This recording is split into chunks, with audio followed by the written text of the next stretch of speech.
Seconds. All right. Well, good morning and good afternoon, everyone. Welcome to today's Exploring by the Seat of Your Pants event. My name is Joe Grabowski, and I'll be your host for today.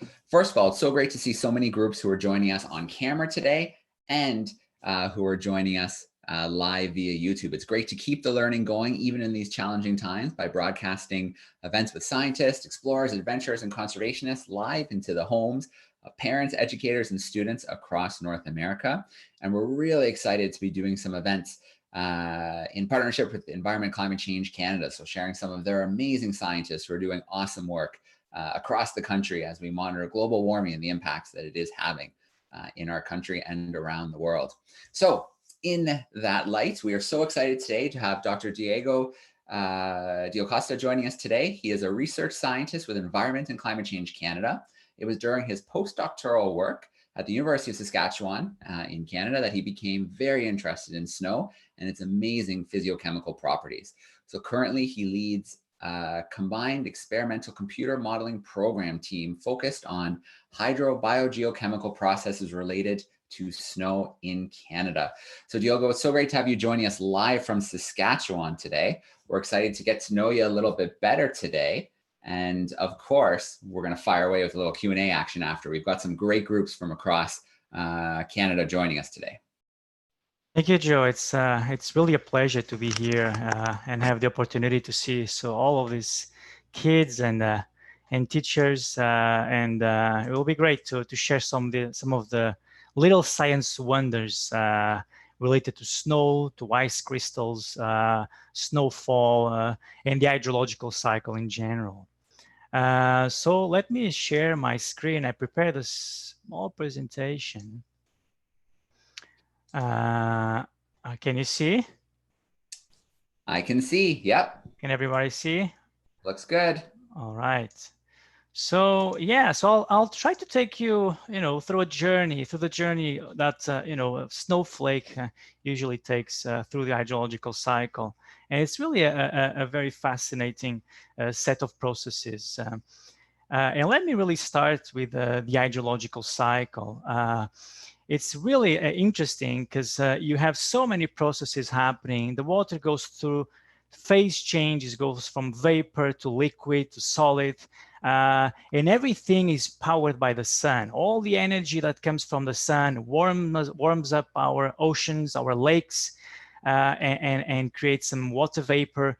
And water vapor, interestingly, it's lighter than air, and so will rise up in the atmosphere, as you can see here, and eventually will reach a point where the temperature is cool enough that that water vapor will condensate into clouds, and you have these clouds here.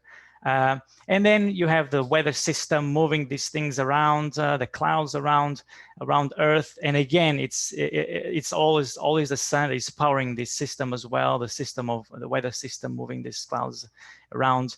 And then there's a point where these water raindrops become fat enough, big enough, heavy enough that they start falling from the sky, and then you see rain or snowfall.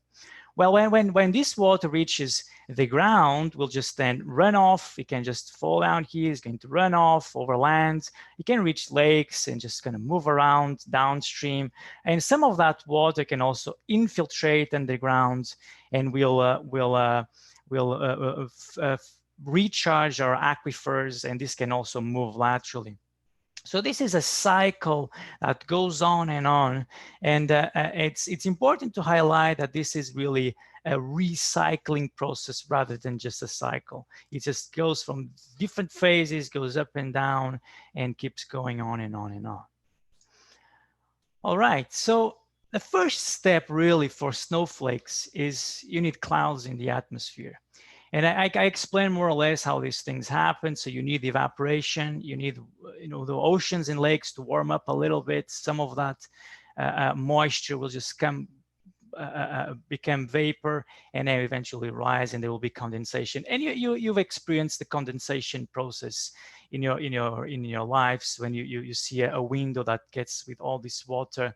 When it's in the cold winter day, usually you can see this water accumulating indoors. because there's moisture in the air inside the house and it's warmer, outside it's cold, so this water will condensate. But it's a similar process that you see in the atmosphere.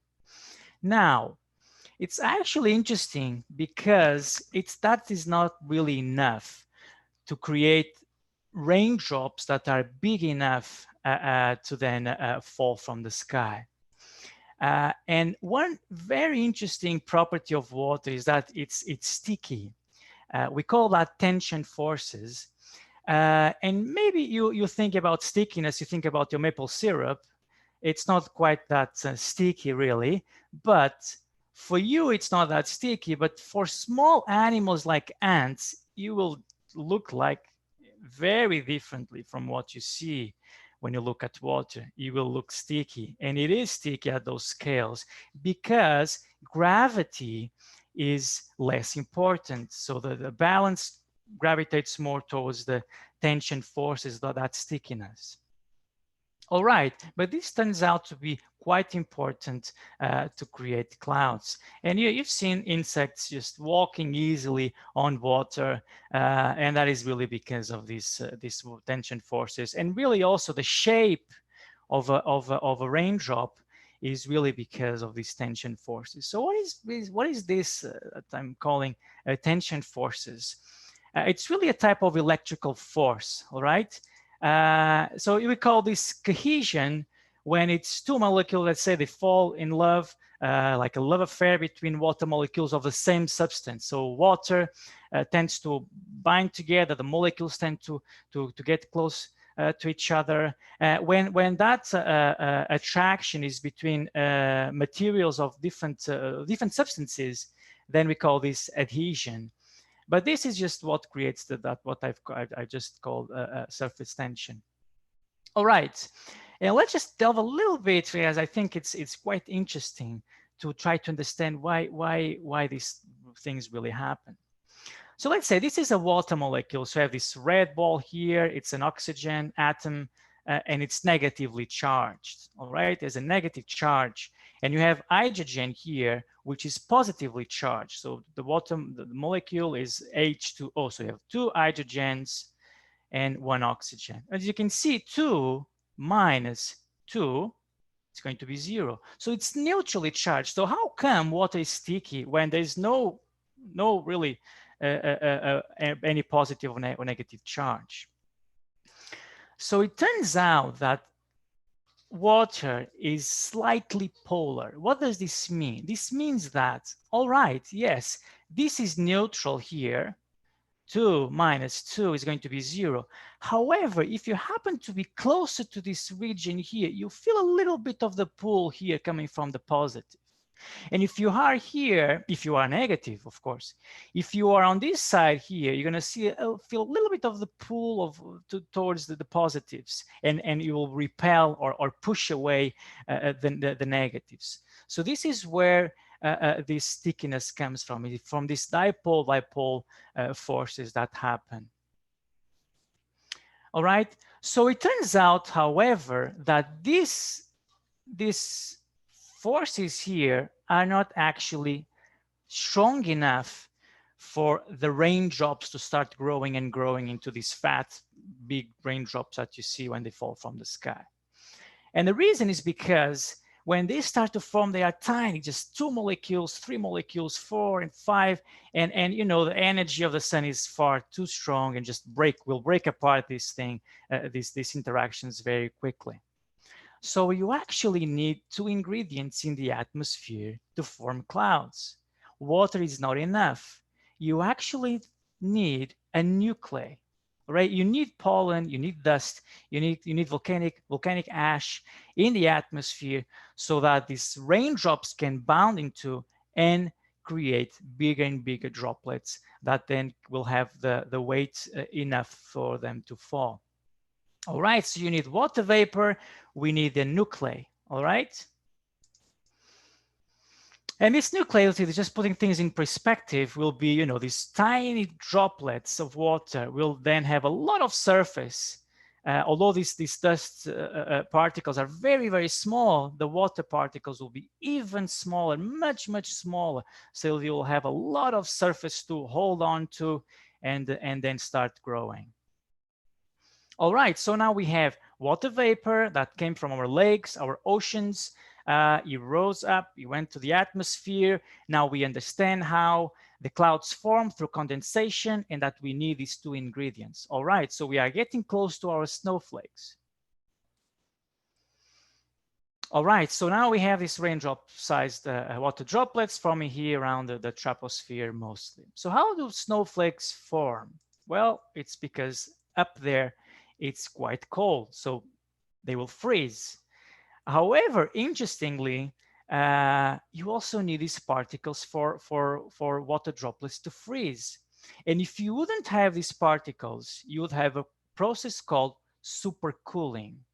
And supercooling is when there is no seed crystal or nuclei that the water molecules can hold on to and freeze. And so you would have dropping the water temperature below zero and you wouldn't freeze. And this happens, you need to purify water sufficiently enough that you would see this effect. But this supercooling effect happens in the atmosphere. But as long as you have then a particle that we call cloud condensation nuclei, then you're going to start all of this process of growing the raindrops and also this freezing process, creating your ice crystals. All right, we have now our ice crystals, and you know the shapes and forms of ice crystals can be very varied, and this really depends on the temperature at the time of when they are formed, and also depends on the amount of water vapor that exists in the atmosphere around that snow crystal at the time of formation.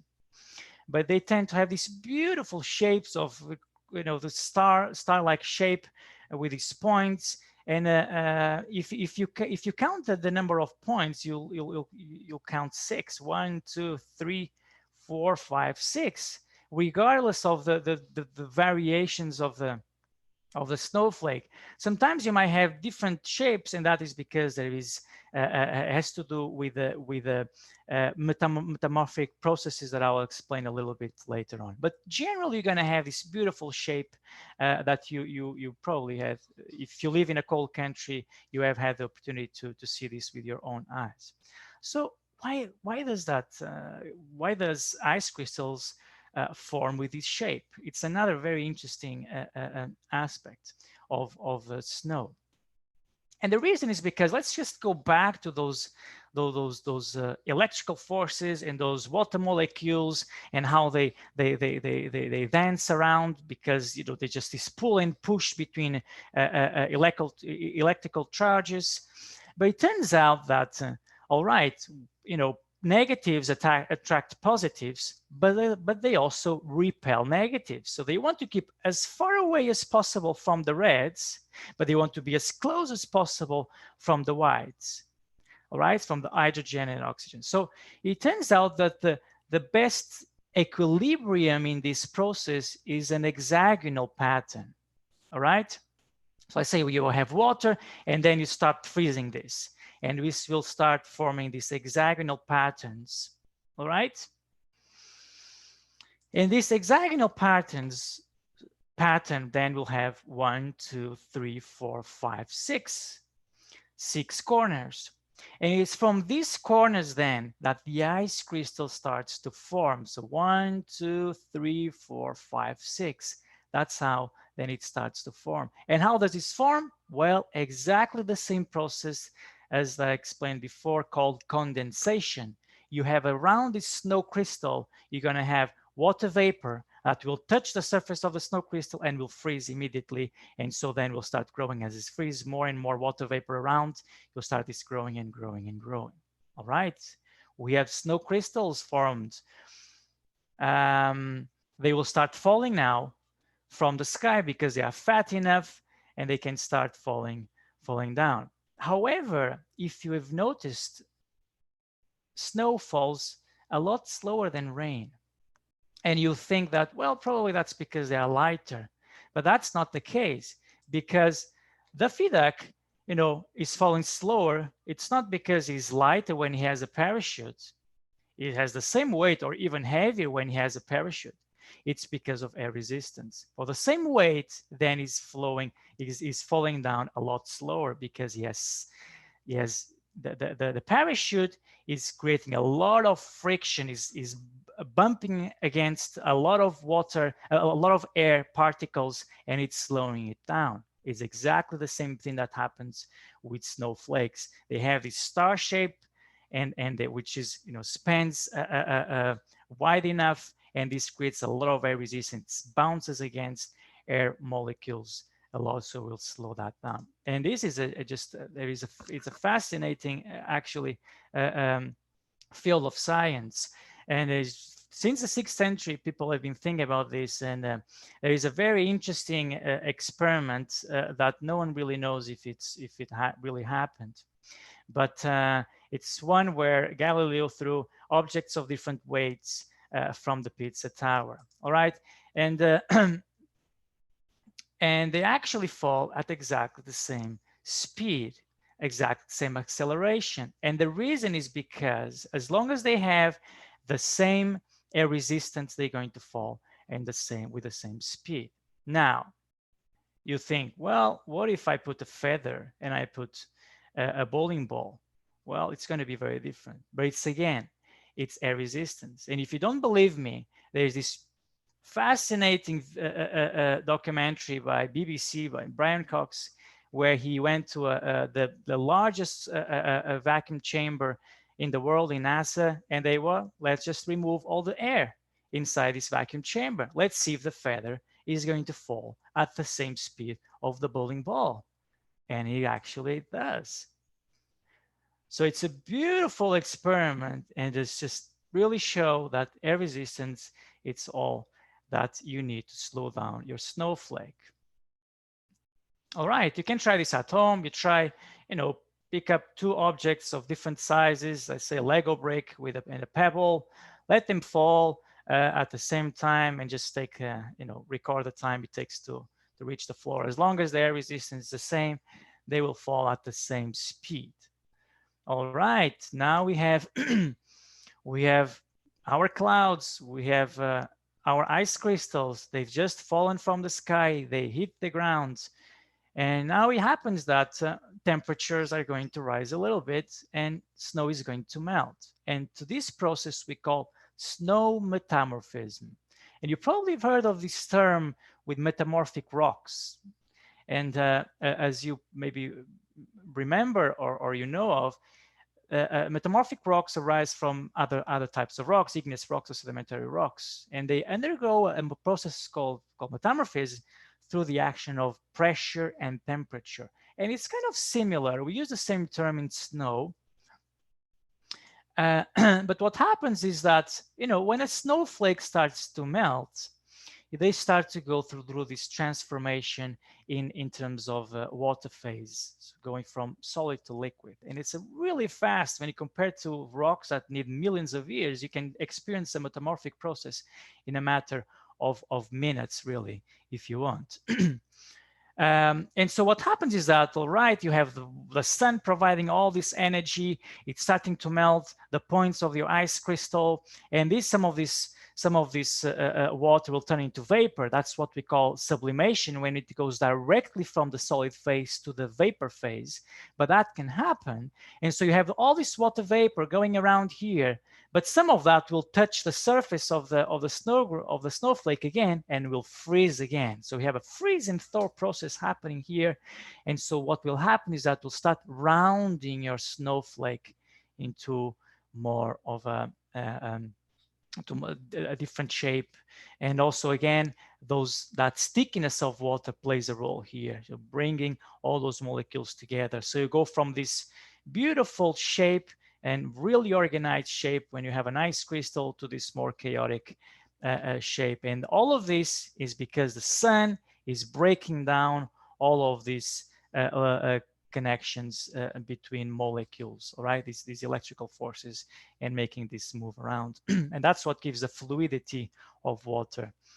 All right, So yeah, we've gone through some of the physical processes and some of the chemistry as well. But there's also very interesting things related to biology. You probably have heard of the term watermelon snow, and that is this fantastic microorganisms that called Chlamydomonas nivalis, which they evolved over millions of years to adapt to these really harsh conditions that you find in Antarctica. And they happen to find their way to thrive in these conditions. And sometimes you can see the snow turning red, and that's because they have a red pigment. But it's beautiful. It's fantastic to see how evolution really takes place, and they thrive in this type of environments. Well, scientists study all of these processes. There's lots of people around Canada working on this and around the world. And I'm just showing here some images of how people measure this. For example, here on the top left corner, you see a device that they made up, and you're probably wondering, what is this for? This is to capture blowing snow. As you may imagine, this snowfall from the sky, it starts accumulating on the ground. But actually, for example, on places like the Canadian prairies where I live and work, this snow can actually move around quite substantially. So as you may think, well, all right, we'll just kind of record the amount of snow that falls in this particular place, and we'll know exactly how much will be at the time of melt. And that is important for managing our water, right? But it turns out that actually these things move quite substantially over the winter here in these regions, these open areas. So, well, this is some people trying to quantify those fluxes. And then you have people measuring the snowpacks themselves. You need solar panels, you need snowfall gauges, you need rulers, very simple devices sometimes, and you need snow pits. Now people also use drones, and it's really fascinating because you can just very quickly fly a drone and have a picture or an inventory of the snow distribution across large areas, something that would be impossible some years ago. And other people work more at snowpack scale things. For example, this is when the snow melt starts to happen.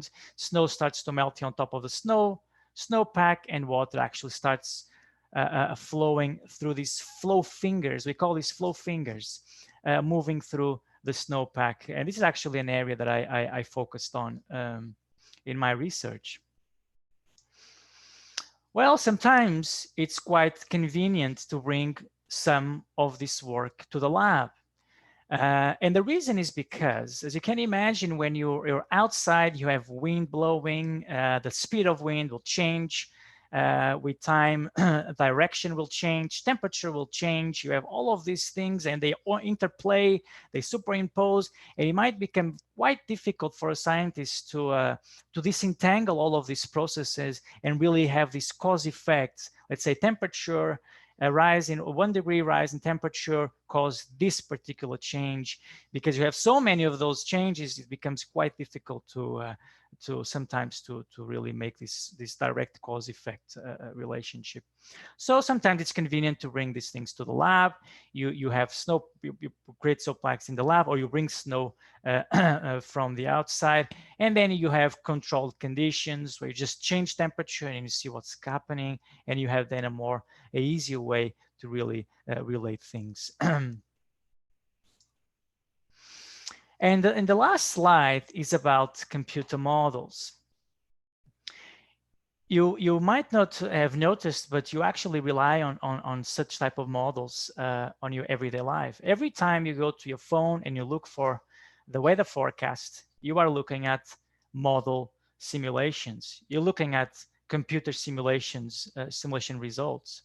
So what people do is to take all this information, all this science that people generate in the field and generate in the lab. People create mathematical models, mathematical expressions that represent each of these processes. As you remember in the first slide, you have all of these processes in the atmosphere for the hydrological cycle. People study each of those processes. They created mathematical equations to try to represent them, and then they put them together in these computer models. And the idea is to try to replicate in a virtual system, in a computer, what happens in reality. If you have that, and if it's good enough, then you can just run your model for, let's say, into the future and say what's going to be the weather tomorrow or in a few hours. And that's what we do here as well. This is just the weather forecast is just one application, but scientists use this across many disciplines, and this is one application of trying to predict that flow fingering that I explained before, you know, how liquid water moves through a snowpack as it starts to melt. And one area that I've been working out a lot is on how contaminants or impurities that are in the snow actually move through the snowpack as well as this starts to melt. All right, and I think this is all that I have for today. And so you're welcome to ask any questions. All right, Diogo, thank you so much for sharing a little bit of the wonders of snow with us today. We'll get you to stop that screen share and come back front and center for us. There you are. All right, perfect. So, question for you, as someone who studies snow, are you a little bit sad at this time of the year when the snow all disappears? Actually, I'm quite happy. It's been pretty cold here in Saskatchewan. The winters are very long, and we're talking about -20, -30 at times. So yeah, I like to have it to study, but then I like to have a break. I hear you. I was born in Saskatchewan, and I do not miss those winters a lot of the times. It can get pretty darn cold. So we've got a great group joining us both on YouTube and live on camera with us. On YouTube, we have a few groups who've been giving shout outs, groups joining us in New Jersey and Pennsylvania, Niagara region. So great to see some groups joining us online. And then we have a few classes and educators joining us. So we're going to get right into some of the Q&A action. And I see a few students have their hands up already. So I'm going to pick a few of those students. I'm going to start with Sophia. Sophia, if you want to unmute for me, you can go ahead with the question. Sophia H. There, got it. Can you hear me? We gotcha. Mm-hmm. Okay. What is the difference between snow and hail? Well, snow is still in that crystal form. Remember when I spoke about metamorphism? It's when it starts to melt. So that's what happened, is that temperatures were a little bit higher in the atmosphere at the time of when they became heavy enough to fall from the sky. And so they went and they went through this metamorphic process where they started to melt slightly, but then they went through a freezing again, and so they became more rounded as they when they reached the ground. All right, great question to start us off. I see Frederick has his hand up. Let me see if I can unmute Frederick. There you go, bud. How many different colors of snow are there? Well, I think it will all depend on what's on the snow or in the snow. Snow will be, will be white. A snowflake is transparent, but then, when they accumulate all of these snowflakes, they become they look like white. But it all depends. So those algae that I showed, they have a red pigment. And they happen to be, they actually also have the green pigment, but the red pigment is stronger. And so it depends if they thrive in these environments. If the temperature is high enough, it can't be too cold, but at times it becomes high enough that they thrive. But if you would put other algae in that snow, they wouldn't thrive. And that's the fascinating thing about evolution, is that they manage over the millions of years to adapt to the environments and to survive from the very little that they have, very little to hold on to the temperatures as well. So yeah, but it depends. I mean, if you have Sometimes you have dust being blown away over snow, and you're gonna see, kind of brownish type of snow. But that's all. It's all to do with what is on the snow and in the snow. It's not necessarily the snow itself. All right. And if you go for a snow cone, you can probably find pretty much any color you want. Sure. Yeah.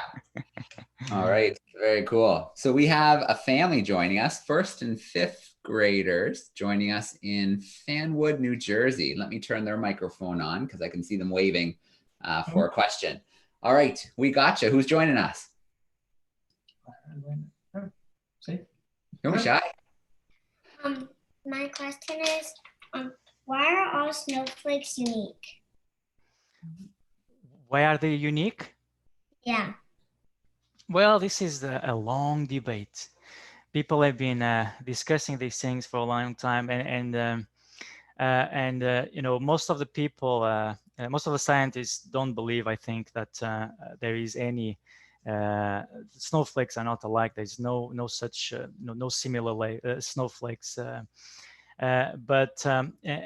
and the reason is just because, as you've seen in my graphs and the metamorphic process, this can be so varied. It depends on the temperature, and it depends on how this condensates back in into the snowflake. So they will always have slightly different shapes. However, you're talking about so many snowflakes, trillions and trillions of snowflakes falling every year, and there's actually an article, a scientific article, in the early 20th century that reported 2 snowflakes of exactly same shape. Well, I'm not very convinced about that, but I think this is still an open question, and I think I don't know if anyone will be able to answer that accurately. Okay, so it's fair to say that every snowflake's unique, but it has a lot to do with its freezing process. So, can melt a little, freeze a little, and that kind of changes the shapes just a little bit. Yeah, and also the saturation, so the amount of water vapor that is around that snowflake at the time of freezing. All right. Who should we see? Catherine. Catherine has her hand up. Let me unmute that microphone. All right, Catherine, we're ready for you. I was wondering, you know how water evaporate? Is it lighter than a gas? Is that why it doesn't? Is that why the gravity doesn't apply to it? That's why it goes up instead of down, right? Exactly. Or is it heavy?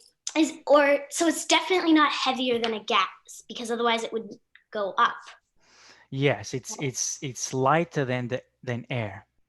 It's the same effect that you see on water. I stopped hearing you. I think you muted yourself. Let me see if I can find her and turn her mic back on. Where's Catherine? There, it's on now, Catherine. So, You were just saying. Oh yeah. So then when does it hit the point where it's heavier than a gas and starts to rain or snow? All right. So as you go up and up into the atmosphere, right, then it starts to reach a point where the density of air starts to become lighter. All right. And then they also start to condensate. Okay. So it starts getting to the liquid phase, and they start bouncing into another. All right. And they start growing. That's when you have the droplet start growing and growing, and then becomes heavier. All right. As it becomes heavier, then it starts to get into equilibrium with the surrounding atmosphere, the surrounding air. All right. So then will become like a boat, but in the air. It will be perfect buoyancy with the surrounding air. But as it keeps growing and growing, then it becomes big enough, or heavy enough, that then will start falling. All right, some great questions and good thinking about the differences between the vapor and the liquid. Very cool. We have a couple educators who are joining us in the call today, and they likely have a question or two from their students. So I'm going to check in with Mrs. Huxley first. She's got some 5th graders who are tuning in online. They're in Brampton, Ontario. Let me make sure that microphone is turned on. There we go. How you doing, Miss Huxley? Good. Joe, and yourself? Pretty darn good. Alrighty, it's Friday. This is all good. Have you noticed in your studies that pollution has had an impact on snowfall or the formation of ice crystals?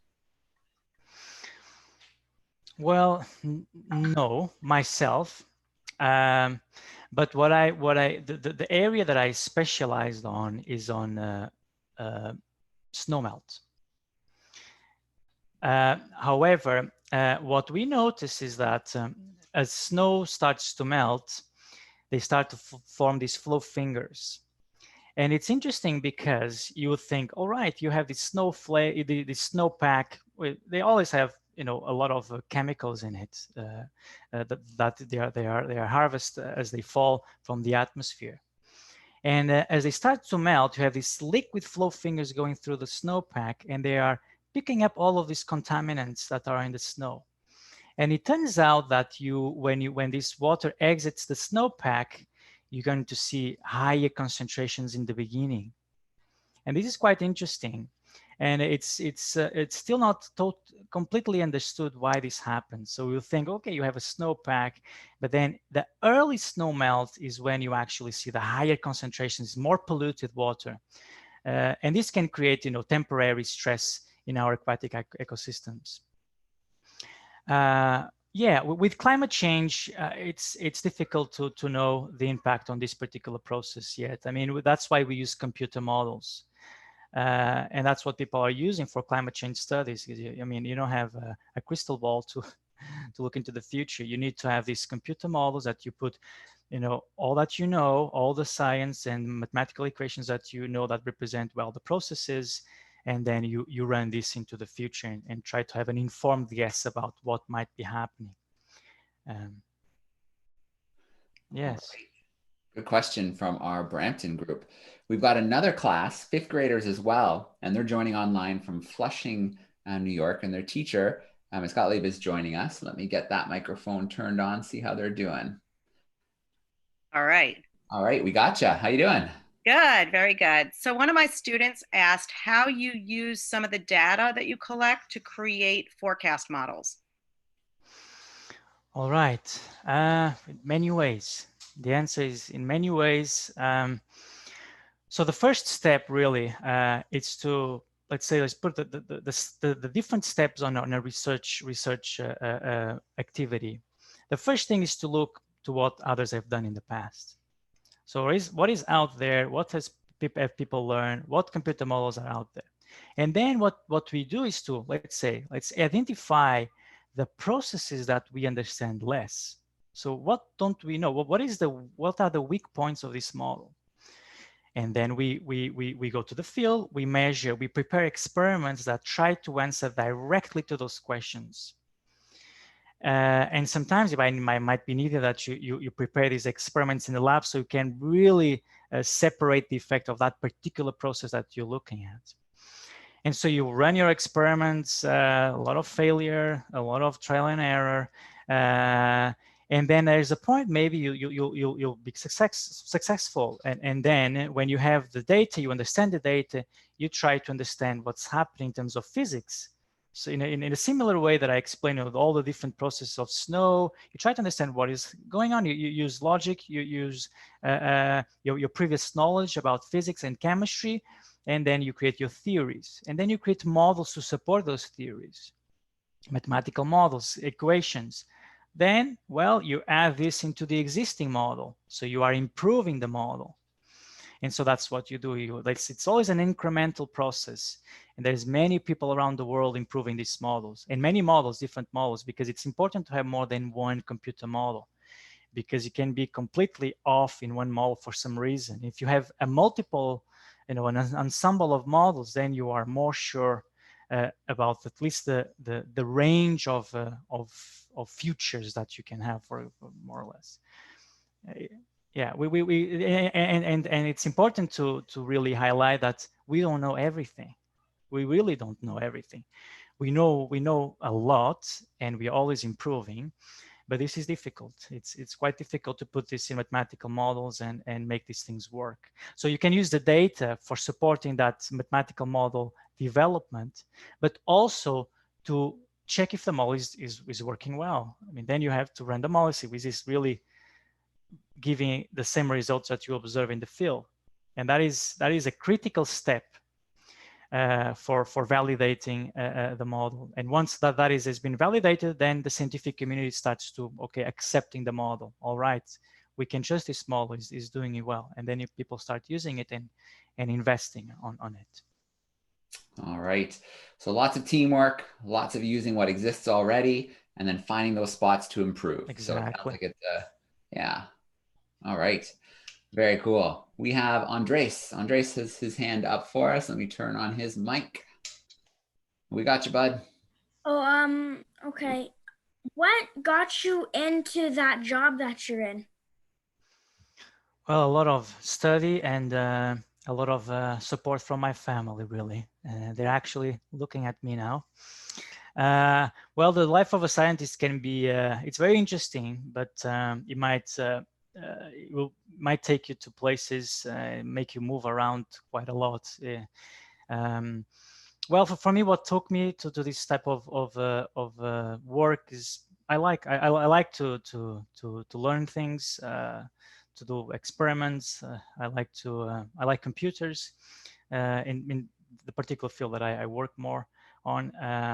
But then you have to study and go to university and doing your doctoral and move around as the science. And one interesting thing is that let's say you start getting specialists on mathematical models of snow, for example. But then, you know, that type of expertise might only be being asked or requested in particular places around the globe. So you really have to move around to those opportunities because you become specialist on a very specific area.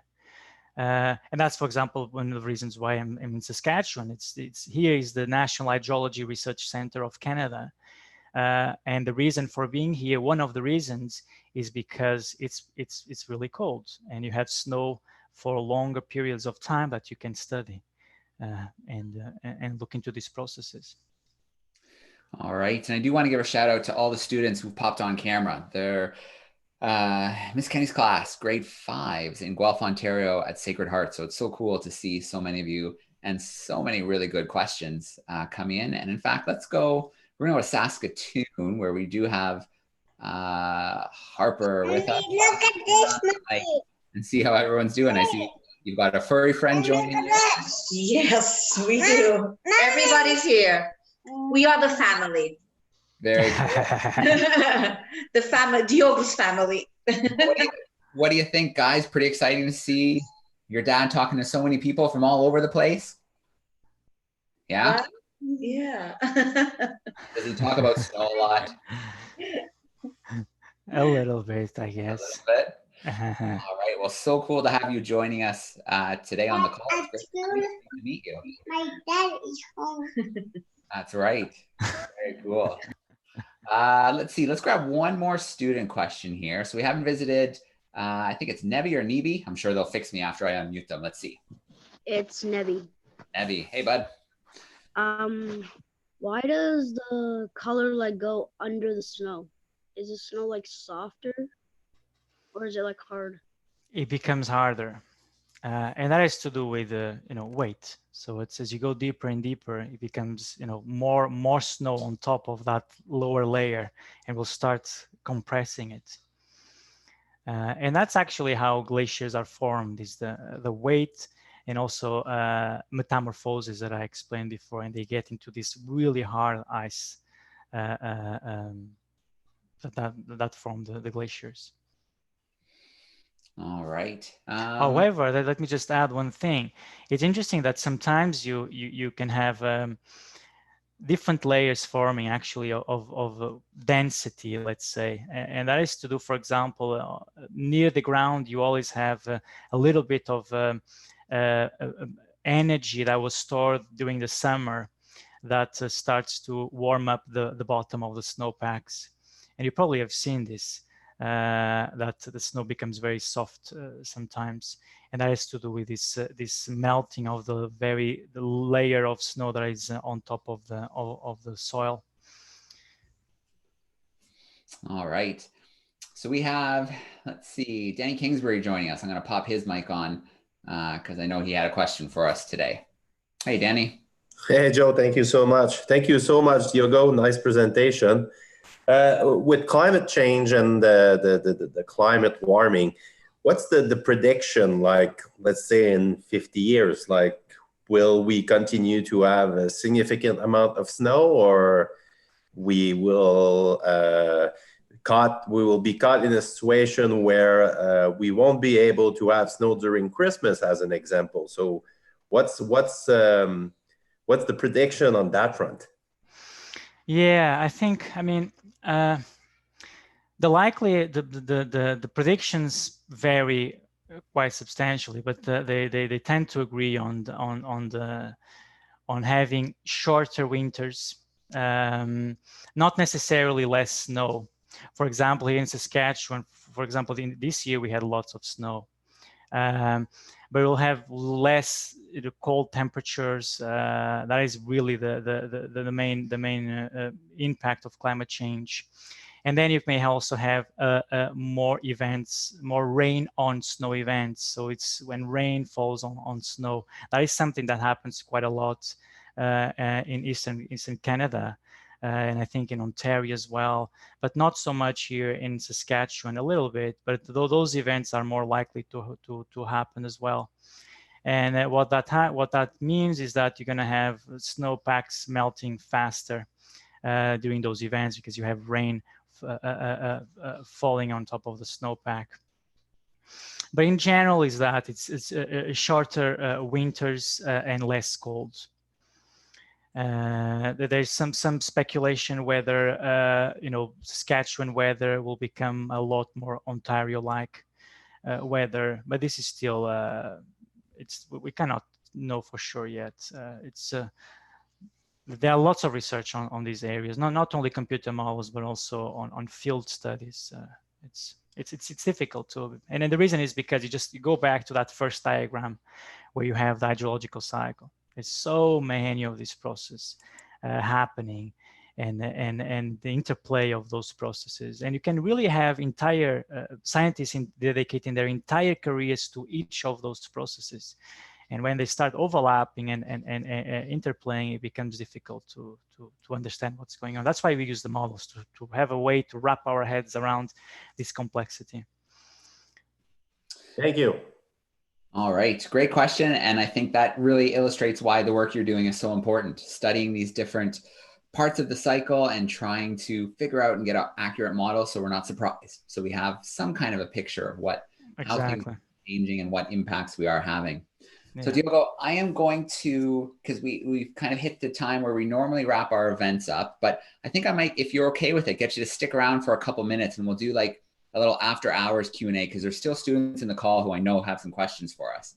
So I want to give a huge shout out to all the groups who joined us on YouTube. Thank you for the awesome questions. A huge shout out to all the students and the educators who joined us on camera today. If you stick around after I take the call offline, we'll answer a couple more questions.